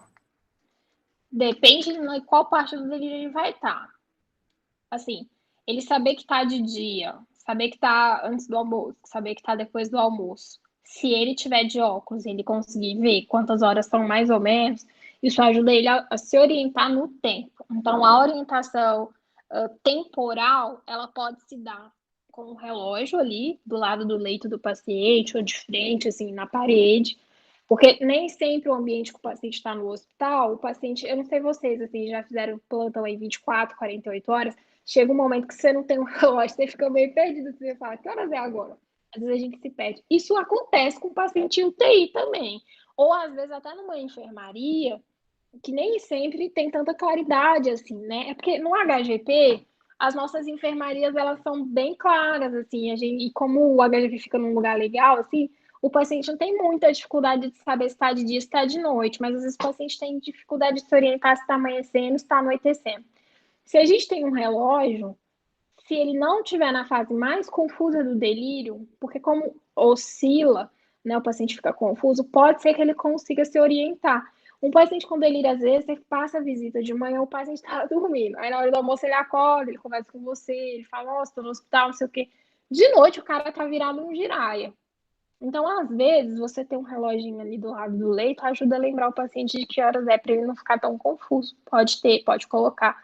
Tem UTIs que deixam, né, assim, de frente para o paciente em algum lugar. Lógico que assim, se o paciente tem, sei lá, é míope, você tem que deixar ele com óculos, né, assim, para ele conseguir enxergar, assim, tal. Mas nem toda UTI, nem toda enfermaria deixa o paciente usar óculos para poder conseguir enxergar. Então é sempre muito importante. Eu gosto muito de, às vezes, quando o paciente está, quando a gente vai fazer um mini mental ao leito, os pacientes às vezes ficam desorientados quando vão responder. Eu pergunto, mais ou menos que horas é agora, assim. Aí às vezes o paciente olha, não sabe responder. Aí quando ele erra, geralmente eu gosto de dizer, então, seu José, agora é mais ou menos, sei lá, 3 horas da tarde, tá? Porque isso ajuda ele aí aos poucos voltando. Então, no estado mais confuso, ele não vai conseguir se localizar mesmo, mas pode ajudar aí aos poucos. Porque assim, à medida que você vai corrigindo, suponhamos que ele está lá com delírio por uma infecção de urina. E aí você vai dando um antibiótico ali EV nos 3 primeiros dias, uma pielonefrite, a tendência é que o paciente vá de alta daqui a pouco. E aí se você... E aí o delírio ele vai melhorando à medida que a condição de base vai sendo tratada, assim, é batata. E aí se você coloca coisas que ajudam ele a saber onde ele está, que horas são, ele vai se reorganizando também. Então é super importante e faz muita diferença, tá? E é um relógio, tipo assim, bem baratinho, você põe lá, tá, né? Então é bem tranquilo. Certo? Obrigado. Nada. Temos mais perguntas, gente? Sim, boa noite. Boa noite. No meu caso, inclusive, estou passando por uma situação na família da minha esposa. Um paciente, 82 anos, diagnosticado em tratamento de bipolaridade e Parkinson. Ele estava com Covid, foi internado durante cerca de 20 dias, inclusive chegou aí para UTI, não foi entubado, mas nesse lapso, ele ficou alguns dias sem tomar medicação. E desde o início da questão da Covid, inclusive acho que foi o que agravou, ele não estava conseguindo se alimentar sozinho, o que ele fazia normalmente, e agora continua, mesmo já tendo sido curado da Covid, ele continua com certa agitação e sem se alimentar. Inclusive, ele está no hospital na ala que já nem é pós-Covid, mas por esse quadro, e por não estar se alimentando, ele continua lá. Nessa situação, o não se alimentar também faz parte, e nesse caso, por exemplo, imagino que em razão da agitação pode ser que ele ainda esteja com delírio, né? E durante a internação, ele ficava falando coisas desconexas, tudo. Então, assim, considerando o Parkinson, considerando tudo que foi dito aqui, é suspeito que ele está com delírio. Esse quadro tende a permanecer, assim, uma média de quanto tempo, e essa falta de alimentação tem relação? Daniel, olha só, esse caso seu aí é legal, ele é complexo, ele é tipo uma bucha em todos os sentidos. Eu vou tentar, eu não conheço, né, eu sou parente, mas eu vou tentar ir assim por partes. Provavelmente, esse seu idoso, né, de 82 anos aí, que tem um diagnóstico de TAB, provavelmente tem um diagnóstico de transtorno afetivo bipolar de longa data, que poucos são os casos de TAB franco na terceira idade. Então, assim, eu tô partindo do pressuposto que é uma pessoa que já vem com TAB desde a fase de, sei lá, de adulto, que cursou com um Parkinson, né, uma doença de Parkinson aí, e que aí pegou Covid. Provavelmente foi para UTI. A internação de um paciente assim, mais grave, pela idade, pelas comorbidades neurológicas e psiquiátricas que você me traz, provavelmente deve ter mexido. A imobilidade para ele é muito grave pela idade e provavelmente, mesmo que ele não tenha sido entubado, só o fato de repente ele ter ficado lá em um delírio, às vezes o pessoal segurou, passou uma sonda, o cara esqueceu de como que deglute, aí ele evolui com uma dificuldade de deglutição, que muitas vezes pode ser o que está dando muito trabalho para a equipe fazer com que ele reaprenda a deglutir. Então, ele pode não conseguir comer por conta dessa alteração de deglutição, por conta do Parkinson, que às vezes tem coisas que alteram aí, eu não sei quanto tempo de Parkinson, de progressão de doença ele tem. O fato é que sim, a internação sozinha, junto da idade dele, já cursaria com um delírio, e aí não dá para esperar 100%, ele recuperar 100% para ir embora. Mas eu imagino que essa questão da alimentação é uma coisa que a equipe está discutindo, porque também como é que você manda um paciente sem conseguir comer embora? Né? É um dilema para as equipes, assim, direto a gente vê isso. Pelo menos um pouco de função, ou sei lá, faz uma gastro por um tempo, e aí depois faz a fisioterapia motora para ele reaprender a comer. Se é que isso é possível, não se sabe. Aí teria que avaliar. Mas sim, ele tem vários corroborativos que podem sim desencadear um delírio. Isso tudo é só o delírio? Não, ele pode ter, sei lá, ficar sem a medicação do transtorno afetivo bipolar, e aí hoje ele ter cursado com uma fase depressiva, que tá lá deprimido dentro do hospital, não tá conseguindo, pode estar até em catatonia, não tá conseguindo comer, não sei, eu não vi o paciente, eu não avaliei, eu tô, tipo assim, fosforilando aqui, viu? E, e assim, é um paciente frágil, né, vulnerável. A gente sabe também o seguinte, inclusive o meu TCC foi em cima disso, assim, no final da psiquiatria. Qual é o impacto que a Covid tem na saúde mental do idoso? Nós sabemos que as lesões, o que a gente tem hoje, assim, pelo menos que a gente tinha até o início do ano, sei lá, do início do ano para agora deve ter saído um monte de artigo novo. As lesões da Covid em si, assim, não é a lesão da Covid, é a hipóxia que o Covid causa, muitas vezes no paciente, é que dependendo da região do cérebro que afeta, o paciente pode ficar com sequelas neurológicas e neuropsiquiátricas. Eu acho que, assim, vai ser um boom de coisas neuropsiquiátricas saindo aí de artigo e tal, sobre Covid, idoso, Covid, sintomas neuropsiquiátricos. Vocês já estão acompanhando por aí, vocês já estão vendo algumas coisas. Mas a gente não sabe qual é a lesão que ele ficou. Então, eu não vou saber te dizer se a desorganização dele era prévia, se foi uma desorganização porque ele está com um delírio, secundário a um Covid, e aí está com um reflexo disso arrastado, ou se, sei lá, foi uma lesão por hipóxia que o Covid causou. Porque, assim, existem outras, sei lá, trombose, outras coisas que a patologia do Covid está trazendo para a gente de atualização, mas o que a gente tem visto mais são de lesões, dependendo do lugar que pega no cérebro, de qual região que foi feita uma hipoxemia. E aí, aquela área ali sofre e o paciente fica com déficit. É o que a gente tem visto, né? Então, não sei se foi um delírio. Assim, como é um quadro agudo, mesmo sendo 20 dias, pode ser alguma coisa arrastada, mas pode ser sequela de Covid. Como que a gente vai saber? Se for delírio, geralmente, depois que se organiza um pouquinho, pode ser que melhore, né? E ok.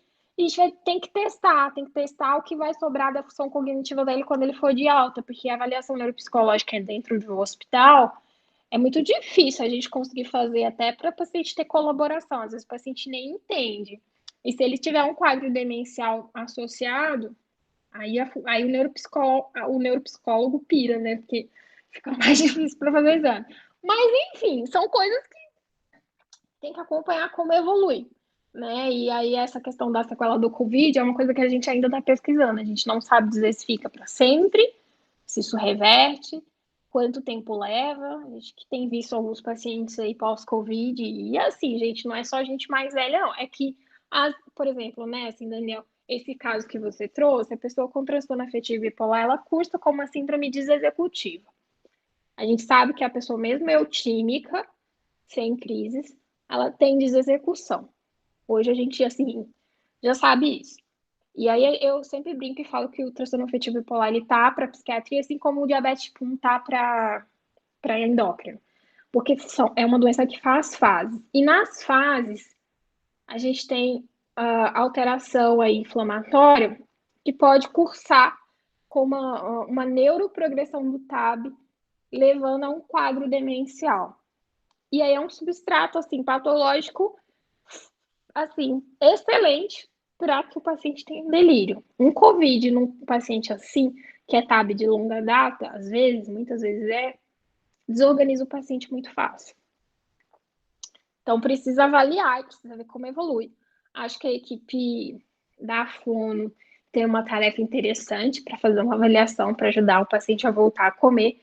Às vezes o paciente não está evoluindo, precisa se discutir se vai passar gastro, mas aí é o seguinte, esses dias eu descobri uma coisa muito bizarra que eu não sabia, que gastrostomia é uma coisa que não inibe o paciente de, sei lá, ter broncoaspiração, ter complicações, não altera taxa de mortalidade, e é coisa assim, provada cientificamente, e eu achei isso assim muito bizarro, porque às vezes a gente quer que faz a gastro porque a gente quer alimentar, não sei o quê, e nem sempre isso tem impacto, né? Então, as equipes ficam num dilema muito grande, assim, né? Você chama a otorrina diz uma coisa, você chama a fono diz outra coisa, você chama, sei lá, o cirurgião diz outra coisa, você chama cuidados paliativos, ele diz outra coisa. Cada um tem uma opinião, assim, nesse sentido. Eu acho que vale a pena avaliar com a equipe e discutir. Mas o delírio, ele pode ficar. A gente, muitas vezes, quem trabalha com internação de idoso, o idoso organizou um pouquinho, já viu que dá para mandar para casa, a gente manda. Porque a internação desorganiza nossos pacientes. Isso é fato. E não dá para esperar estar 100% para ir para casa, porque ainda mais agora, né, que a gente está numa demanda de leite gigante, não é só por isso, é porque as iatrogenias vão acontecendo dentro do hospital. O paciente fica, pega infecção, sei lá, começa a ter escara, úlceras de pressão, né? Começa, sei lá, a ficar muito imóvel, cair da maca. Quantas vezes vocês não viram o paciente, né, que chegou no dia para passar, o paciente é cair da maca e teve que fazer, sei lá, aqui no HC caiu da maca, a gente manda para tomo, porque dependendo do paciente, às vezes tá anticoagulado, sei o que, tem riscos. Então, acho que vai uma iatrogenia após a outra. Então, acho que paciente qualquer paciente, na verdade, quanto menos tempo ficar lá internado, assim, eu como médica de família tenho que dizer isso, quanto menos tempo ficar internado, melhor. Né, assim, é menos iatrogênico, a gente sabe disso, ainda mais no Brasil. Então, precisa... É confuso, assim mesmo, tá, Daniel? É complexo. É uma avaliação... É uma avaliação que você colocou um paciente que tinha tudo, ele juntou tudo aí, ó, Covid, sei o quê, juntou TAB com sintomas de Parkinson e outra coisa. Muitos dos Parkinson são induzidos por medicação, é que quando você pega a síndrome parkinsoniana, doença de Parkinson é uma das possibilidades, mas a gente tem outras. E a gente, na psiquiatria especificamente, a gente às vezes induz parkinsonismo nos nossos pacientes com antipsicótico. Então, a gente tem que ficar sempre muito atento para não comer bola, para poder fazer exame físico direito, tem que pelo menos saber avaliar se o paciente tem rigidez, como é que é a rigidez, como é que está a amplitude no movimento, para a gente poder tentar saber se a gente também não está sendo iatrogênico com antipsicótico, principalmente em idoso. Antipsicótico em idoso ceda e pode causar parkinsonismo. Então, assim, tá passando ali, tem que ser dose baixa, voltou na consulta, reavalia e tal, porque a chance de dar problema, se não souber usar, é grande. Mas aí é só avaliar, se souber fazer um exame físico direitinho, tirar a história, dá tudo certo. Um antipsicótico bem indicado salva vidas, é para usar, não é para ter medo. Eu acho só que precisa sempre estar reavaliando. O segredo é reavaliar. Reavaliou, tá tudo certo. Ok? Muito obrigado, professora. Nada, imagina. Professora, eu tinha uma dúvida justamente sobre os antipsicóticos, sobre a risperidona especificamente.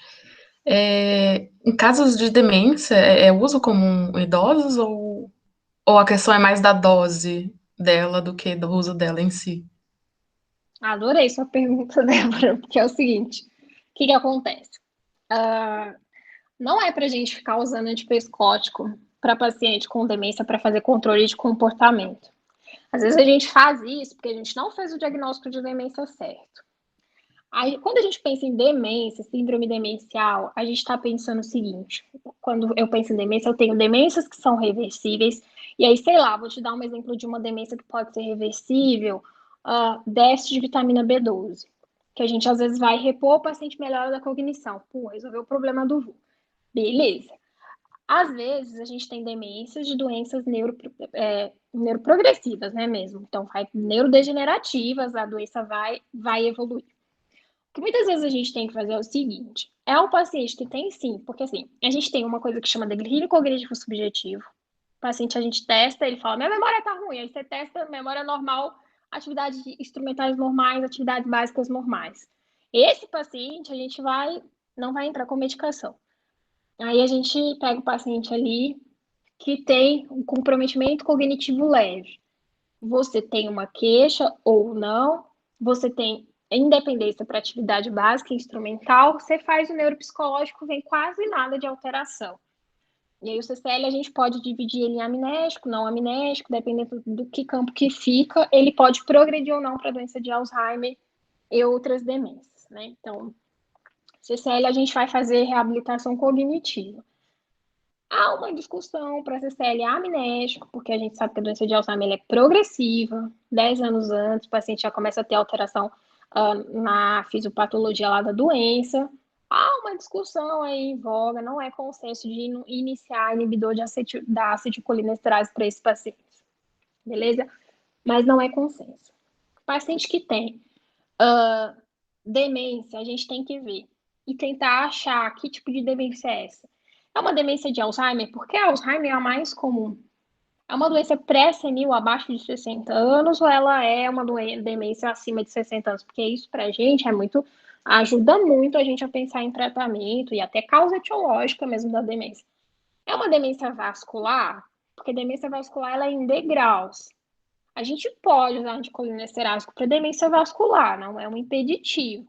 Mas o mais importante neste caso hoje é tratamento da doença de base, hipertensão e diabetes, que, tipo assim, ferra lá com o cérebro do cidadão. Então, assim, acho que se tem uma coisa que a gente pode fazer é tratar direito hipertensão e diabetes, para poder não ter demência vascular. O que a gente mais vê é demência mista. Porque no Brasil, poucos médicos sabem tratar hipertensão e diabetes da maneira adequada. E poucos sabem abordar o paciente que não está dentro das metas nem de glicemia e nem das metas pressóricas da maneira adequada. E ainda os que sabem, poucos pacientes aceitam tratar adequadamente. A verdade é essa. A gente tem um desafio enorme aí. E aí a gente, às vezes, tem os dois, demência vascular e demência mista, sobreposto. E aí, às vezes, a gente entra com... O paciente começa a apresentar sintomas neuropsiquiátricos. E aí, o que acontece? Geralmente, os pacientes que não têm diagnóstico adequado, a gente soca antipsicótico nele. Por quê? Porque o antipsicótico ceda, deixa o cara ali de boa e tudo. Não é o melhor. O melhor é a gente começar inibidor da acetilcolinesterase. Então, a gente vai ter donepezila, galantamina, rivastigmina. A gente tem essas 3 medicações hoje no alto custo do Brasil. Então, não é impeditivo que o paciente use essas medicações. As 3 medicações, os estudos mostram que, assim, elas desaceleram o processo da demência, né, da neuroprogressão, mas elas não atuam na causa etiológica da demência de Alzheimer, principalmente. Ela dá ali uma melhorada, e aí, mais só que assim, gente, melhora. Mas para a família que cuida de um paciente desse, é super importante. Super importante. Então, se o paciente tolera, a gente tende, geralmente, demência leve, demência moderada, colocar, e aí na moderada a gente associa com a memantina, porque ajuda também a regularizar um pouco desses comportamentos. É uma Brastemp? Não é uma Brastemp. Às vezes o cara com uma demência grave, moderada grave, só com essas medicações pode ser que não segure. E aí, o que a gente faz? Às vezes a gente tem que associar antipsicótico.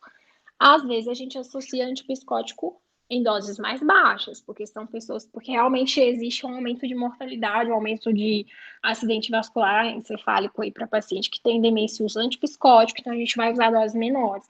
Outra coisa, o metabolismo do idoso é diferente de um paciente mais jovem, então assim, não dá para a gente colocar a mesma dosagem, ele não vai processar a medicação na mesma velocidade que o paciente novo. Então, assim, risperidona, quando eu pego o paciente com, sei lá, mais de 65 anos, que eu vejo que vem com 2 miligramas de risperidona, eu já fico assim, com urticária, porque eu já tendo a querer reduzir, tirar, trocar. Outra coisa, dica importante, a demência por córpulos de Levy. É um outro tipo de demência também muito frequente, comum, etc., que piora com antipsicótico. Aí a família fala assim, doutor, o paciente veio aqui, virado no giraia, ele estava com um delírio, saiu daqui com a prescrição de risperidona, 1 miligrama.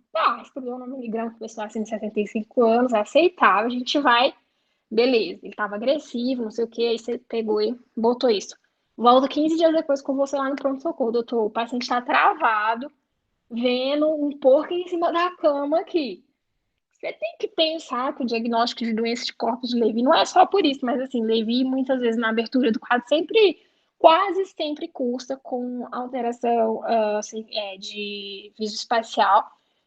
Aí a gente vai ter que pensar nisso, né? Que o paciente pode estar tendo isso e piora com de sintomas extrapiramidais, fica um parkinsonismo medicamentoso induzido por antipsicótico. Você tem que desconfiar, fala assim, opa, peraí, vamos revisar o diagnóstico aqui dessa pessoa, porque pode ser que o diagnóstico, né, vai mudando aí, fez um delírio sobreposto à demência, que é o que a gente vai ver mesmo, de idoso, terceira idade, né, no pronto-socorro, delírio sobreposto à demência. Você vai fazer diagnóstico de demência no pronto-socorro? Muito difícil, porque você não está vendo o basal do paciente ali, está vendo descrito por uma pessoa da família, que pode ter um viés. Mas você pode acompanhar depois, encaminhar para o ambulatório, médico de família, geriatra, sei lá, psicogeriatra, quem vocês quiserem aí, ou então para poder avaliar. Então, assim, a risperidona, antipsicótico específico, a gente pode usar? Pode usar. Às vezes é o que você tem ali na mão. Mas tem que orientar a família, se o paciente travar, você volta com ele, traz ele aqui de novo pra gente, que a gente pode ser que nossa hipótese aqui vai mudar. Tem que falar isso pra família, gente, porque às vezes a família fica em casa achando que o efeito vai passar. Vai passar na hora que você chegar lá e tirar o remédio, assim, e botar uma medicação, sei lá, um biperidine, se precisar em baixas doses por um tempo, e depois também vai tirar o biperidine, senão o idoso desorganiza também com o biperidine. Então, depende. Assim, eu particularmente acho que a gente soca antipsicótico quando a gente esquece de dar anticolinesterásico e esquece de fazer a associação do anticolinesterásico no período certo. Aí fala assim, mas eu não sei manejar e tal. Sei lá, sou dermatologista aqui, e eu não sei fazer essas coisas. Encaminha para um colega que sabe, né? Assim, eu acho que essa questão do diagnóstico correto e de mexer na medicação da maneira correta e adequada para sintoma neuropsiquiátrico, eu sou uma pessoa que eu defendo muita atenção primária, mas chega num ponto que precisa da avaliação do especialista focal. E eu acho que isso aí de fazer associação e de mexer e avaliar a resposta, porque eu acho que o mais difícil nem é fazer associação. Associar, reajustar, a gente, sei lá, se tem um whitebook aí, você vai fazendo. A questão é você saber reavaliar se o paciente está respondendo ou não. E aí isso precisa ter mão, porque senão a gente come bola. Soca antipsicótico nos pacientes, os pacientes estão lá tudo travado, babando, morrendo, fazendo alteração do QT lá, ninguém nem nunca pediu um eletro. A coisa mais comum que eu vejo na minha prática é que o paciente usa antipsicótico e nunca pediram um eletro pro cristão. Nunca pediram. Não pode, gente, não pode. Tem que pedir. Tem que pedir, porque a chance de dar ruim é alta. Então tem que pedir, de vez em quando a gente pega umas arritmia aí, pede ajuda do cardiologista, tem que pedir. Então, assim, vai usar muito antipsicótico quem não tem diagnóstico direito na demência. E outra coisa, nem todas as demências respondem a anticolinesterásico. Então, às vezes vai usar antipsicótico, às vezes vai usar sertralina, sei lá. Demência frontotemporal, é super comum, assim, a gente pega bastante por aqui. E aí, não vai responder, não tem nenhum estudo dizendo que melhora sintoma cognitivo na demência frontotemporal. Aí a gente, às vezes, o paciente está muito desinibido, se colocando em risco, blá, blá, blá. Aí a gente tenta ali o inibidor da recaptação da serotonina para dar uma controlada. Dependendo de como o paciente tiver, como ele está evoluindo, às vezes a gente associa antipsicótico. Mas também é um quadro que a gente sabe que não vai responder a galantamina, donepezila, rivastigmina. Então muda um pouco. Tem umas medicações mais novas saindo aí, e aí a gente espera que elas cheguem no mercado mais rápido, e assim, e mais rápido, um preço de custo mais baixo. E o sonho, acho que de todo mundo que trabalha com demência, é uma droga modificadora de doença que a gente ainda não tem. Né? Assim, uma droga que eu vou poder colocar num paciente que, sei lá, 10 anos antes, eu faço o líquor dele lá, já vejo alteração de beta-amiloide lá no líquor, e falo, olha, você vai progredir para demência, vamos começar a tomar esse remédio aqui, porque vamos, sei lá, jogar sua demência para daqui a, sei lá, eu não sei, porque você ia ter uma demência e abre um quadro com 60, você vai abrir com 80. O sonho da indústria farmacêutica hoje é descobrir esse remédio. Porque vai vender, né? Vai vender duas vezes, vai vender o líquor, vai vender a medicação, mas a gente não tem isso. Então, a gente, às vezes, quando o paciente abre o quadro mesmo, a gente vê muitos pacientes chegando muito avançados na parte de demência. Às vezes, o alerta de demência para a gente é o delírio, porque às vezes a família não se tocou que o paciente está com alteração cognitiva já, e aí o cara começa a fazer um delírio atrás do outro. Né? Fez infecção de urina, o vozinho começa a ficar confuso em casa. Sei lá, fez qualquer outra coisa, tomou um remédio diferente, ficou confuso.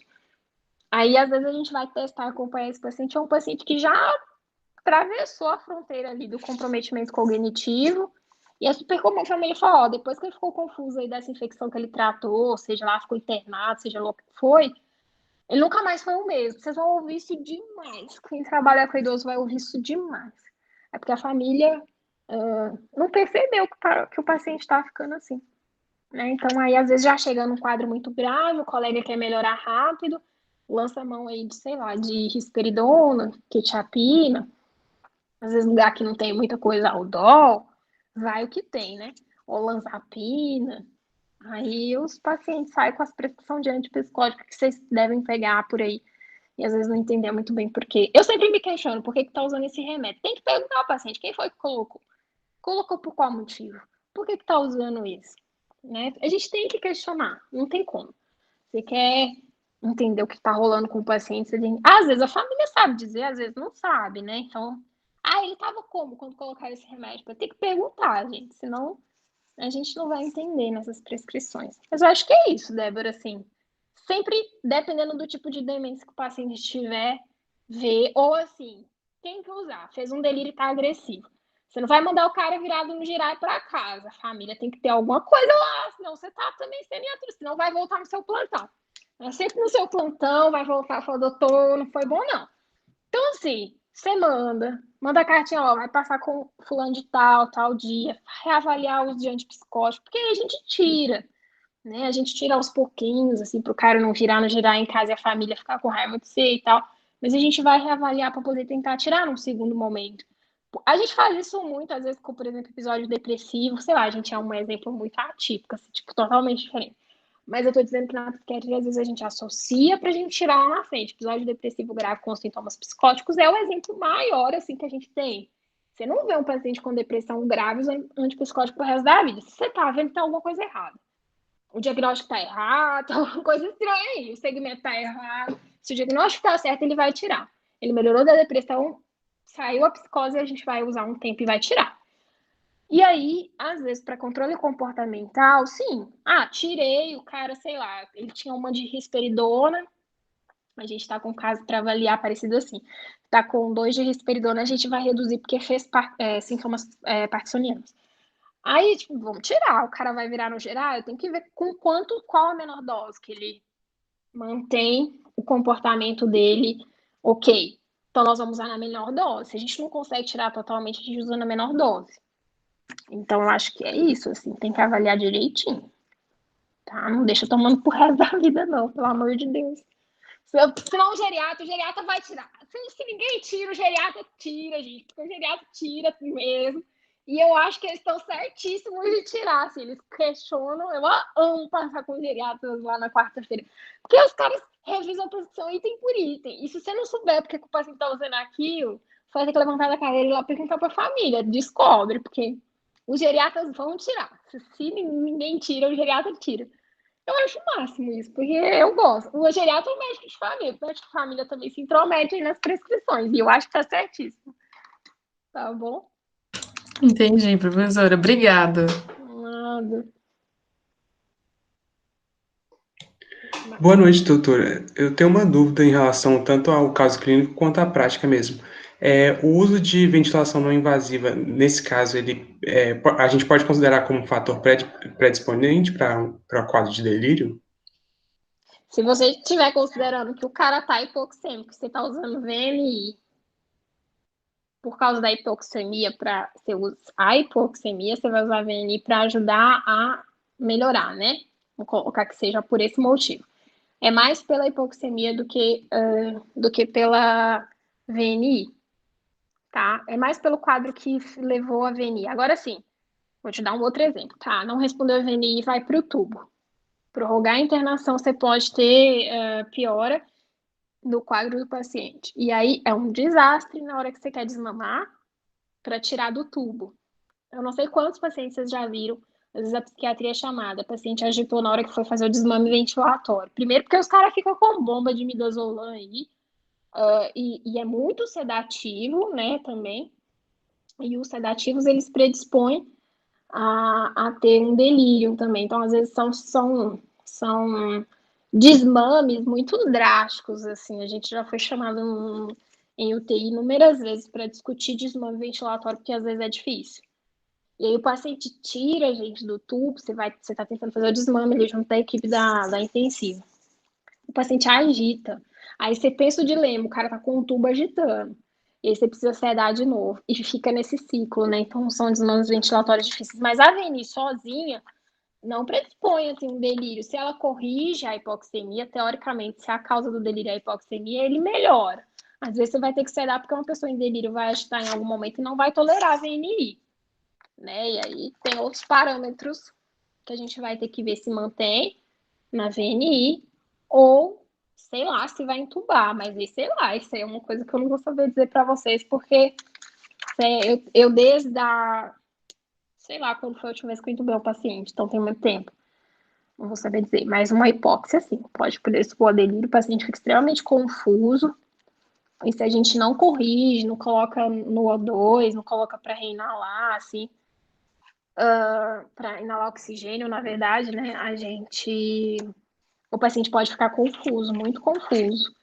Então, e outra coisa, tem que tomar cuidado, porque às vezes você está tratando de um paciente com DPLC, por exemplo, e aí você faz um aporte de O2 mais alto do que o paciente deveria, o paciente vai ficar confuso porque você está ofertando oxigênio demais. Então, nem tão aos céus, nem tão aos infernos, como o pessoal diz por aí, né? Então, tem que ver qual é o perfil do paciente que você está fazendo usando oxigênio, porque ele pode ficar assim confuso. A VNI sozinha, assim, Thiago, pensando, extrapolando, sei lá, se você estiver dando muito oxigênio para o paciente que tem DPOC, tá com hipóxia, de repente o cara pode ficar confuso. Aí poderia ser causa, assim. Tô extrapolando o exemplo, tá? Mas o pessoal geralmente tem um índice de saturação lá que eles olham, tem também a gás que eles olham para pacientes que têm esses perfis. E aí, quando você coloca, você vai reajustando para poder nem ofertar muito oxigênio nem se deixar faltar. A galera que tá trabalhando com Covid aí tá. esse tipo de paciente mais grave, assim, eu preciso de ajuda dos universitários. Eu não sei, mas você perde a mão, né, depois de um tempo. Mas é importante pensar em quanto de O2 que você está ofertando para o paciente. E se for a causa, se for só hipóxia mesmo, tá? Porque às vezes vem outras coisas junto, né? Vem a pneumonia, porque o cara tá na VNI, etc. Ok? Entendi. Obrigado. Eu tô vendo que tem umas mensagens aqui, gente. Deixa eu abrir aqui pra eu ver, porque eu não vou saber. Ó, posso ler, Karine? Eu vou ler rapidão aqui, que ela falou que a avó, há umas semanas atrás, tinha algumas alterações. Era uma aluna super ativa, só que com Covid ela tá em casa. Gostava de ficar no Facebook. Peraí, deixa eu ver aqui. Ela não iria mais tomar remédio, ela tem diabetes, pressão alta, teve 2 AVCs na juventude, depois com 65 anos. Fingiu que estava passando mal desmaiando e depois voltava sorrindo. Só que ela só lembrava do último. Então, aí é que tá, tem que avaliar. Tem que avaliar, porque é o seguinte, dependendo de onde o acidente vascular cerebral pega, onde o AVC pega, qual é a área que o AVC pega, a gente precisa correlacionar qual é a área da função executiva que a pessoa perdeu. Então, a gente precisa fazer uma avaliação para ver qual é a parte, o substrato neuroanatômico que foi afetado, e isso bate com a queixa que o paciente está tendo. Às vezes, o AVC, dependendo da área que pegou, pode comprometer. Agora, demência é um conceito assim, demência é uma síndrome maior, né? E a gente tem que saber se o paciente, quão prejuízo o paciente tem. Ele é um paciente que ele precisa de alguém e das pessoas da família para ajudar nas atividades instrumentais da vida, assim. Então, não consegue mais trabalhar, não consegue mais mexer em dinheiro, não dá conta mais, sei lá, de administrar a própria vida, de fazer funções executivas mais, como que a gente pode dizer, funções, sei lá, mais refinadas. Porque se sim ele tem isso, pode ser sim um quadro de demência, mas aí o tipo de demência depende, tem que ser avaliado. E tem que testar. Fazer o teste, né? Aplicar um MOCA, um rastreio cognitivo junto de um teste, às vezes. Nem todo mundo a gente testa, viu, gente? Isso é outra coisa também. Às vezes o rastreio cognitivo, a história e os exames que a gente pede ajuda a gente a fechar o diagnóstico. Então, nem todo mundo precisa de rastreio neuropsicológico, não. Às vezes, alguns casos que a gente está em dúvida, a gente pede. Avaliação neuropsicológica, o rastreio cognitivo. Passou lá no ambulatório, a gente está aplicando um moco Mini-Mental, escalinha de Pfeffer, etc. A gente sempre faz, assim. Normal, até para a gente poder ver como o paciente evolui. Mas aí depende, Karina. Um AVC pode, num quadro agudo, dar delírio, e AVC, a médio e longo prazo, dependendo de onde, qual região que lesionou, pode sim cursar com demência. Então, depende, precisa avaliar. E às vezes o paciente oscila o humor mesmo, são sintomas neuropsiquiátricos decorrentes do AVC. Super comum da gente poder ver. E vale a pena avaliar, certo? Gente, alguém tem mais alguma dúvida? Eu não tinha visto aqui. Deixa eu ver. A minha Alexa gritando aqui no meio foi ótimo, né, gente? Pelo amor de Deus. Pelo amor, alguém edita essa aula. Não deixa isso, não. Aqui sobre a risperidona, a Débora já tinha perguntado, né, Débora? Desculpa, eu não tinha visto aqui, que você tinha perguntado agora que eu tô lendo com calma. Mas acho que é isso. Se alguém tiver mais alguma dúvida, a gente tira, senão a gente vai encerrando. Bom, acho que não tem mais. Professora, eu só tenho a agradecer a disponibilidade, a ajuda, a aula excelente. E assim, a senhora, pelo menos para mim, é um exemplo, né? Egressa da UFT e super educada, super preocupada, mandou artigo para a gente ler. E assim, a aula foi excelente, de verdade. Muito obrigada, professora, em nome da LAG, em nome da Liga de Psiquiatria. Muito obrigada. Eu fico à disposição, né, gente? Se Foi muito bom mesmo. vocês precisando de alguma coisa, assim, a gente vai se organizando por aqui, apesar dessa rotina corrida e tal, mas vocês precisarem e quiserem de algum outro tema que a gente puder ajudar aí na área de psiquiatria geriátrica especificamente, assim, a área de atuação nossa, a gente roda não só na psiquiatria, a gente tem um ambulatório de comprometimento cognitivo leve, então esses pacientes que às vezes estão começando a abrir o quadro, a gente tem com neuropsicólogos lá e tal, e a gente roda também na geriatria, né, no ambulatório de síndrome de fragilidade, idoso frágil. Então, a gente tem aprendido bastante coisa, assim, bem legal. E tem também o pessoal a neuro, a gente roda com a neurodemências, porque, assim, a neuro aqui da Unicamp é sensacional. Eu não tenho que reclamar da equipe daqui, eu acho que, assim, eles são uns caras que eu nunca vi igual, nunca vi, sinceramente. E aí a gente já aprende bastante, então tem umas coisas bem legais, assim, de Parkinson, igual, hoje eu estava no ambulatório de estudo dos movimentos, né, a gente roda lá também, a medicina do sono. Então, o que a gente puder contribuir aí, tem a gente da psiquiatria geriátrica também, lá no ambulatório a gente tem algumas discussões interessantes, assim. O que vocês quiserem que seja relacionado com né, com esses temas e tal. Tanto, eu falo da geriatria com a psiquiatria, né, a psiquiatria mais, ainda assim, tem outros temas aí que a gente pode expandir para estar discutindo de vez em quando alguma coisa assim. Para mim é um prazer estar com vocês, o UFT foi minha casa, não sei, eu fico dividida. Eu falo que eu tenho 2 especialidades, 2 casas, assim. Então, eu me orgulho muito da instituição que eu me formei médica de família. Acho que isso fez uma diferença na minha formação. Espero que faça muito na formação de vocês. Acho que a gente briga muito na UFT para várias coisas, assim, mas quando a gente sai daí é uma relação de amor e ódio, né? Você descobre que, poxa, quando você vê que a galera vai formando, vai passando as residências, vai dando um gás, assim, e tal, você ficou feliz. Eu sou super feliz, eu sou super orgulhosa de cada colega que eu tenho, que sai, que faz uma boa formação depois da residência e tal, volta. Isso é muito legal, assim, eu acho que é legal também poder retornar para casa e poder dividir com vocês. Acho que a pandemia trouxe essa possibilidade, pensando no lado positivo, né? Que trouxe muita desgraça, assim, para a vida da gente, Deus me livre. Mas, assim, essa conexão que a gente tem de poder fazer algumas aulas, de poder estar conversando e tal, isso é uma coisa legal, né? Ter participação de congresso e tal. Então, de vez em quando eu ver alguma coisa, eu mando para vocês, se vocês estarem, sei lá, compartilhando aí. Eu acho que conhecimento, quanto mais a gente compartilha, mais a gente aprende, né? E não é uma questão, eu sou melhor, eu sou pior. Não, eu acho que a gente está aprendendo. Eu aprendi muito dando aula para vocês. Então, assim, fui obrigada a reler algumas coisas, a buscar, né? Então, eu acho que tira a gente da zona de conforto também do dia a dia, de só ficar atendendo e tal na residência, né? Você quer ver um monte de paciente assim rápido, não sei o quê. Eu acho que estudar é importante, acho que compartilhar conhecimento é bem legal, assim, e eu gosto. Gosto mesmo dessa área de compartilhar as coisas, eu acho bem bacana. E aí eu fico à disposição, quando vocês precisarem de alguma coisa, estão por aí. Tá bom?